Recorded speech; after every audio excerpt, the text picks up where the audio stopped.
آمن الرسول بما أنزل إليه من ربه والمؤمنون كل آمن بالله وملائكته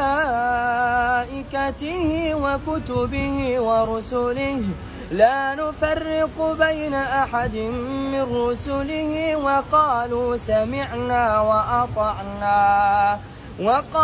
سمعنا وأطعنا غفرانك ربنا وإليك المصير.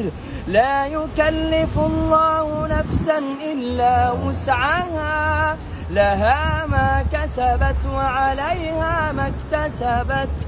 ربنا لا تؤاخذنا إن نسينا أو أخطأنا ربنا ولا تحمل علينا إصرا كما حملته على الذين من قبلنا ربنا ولا تحملنا ما لا طاقة لنا به واعف عنا واغفر لنا وارحمنا أنت مولانا فانصرنا على القوم الكافرين.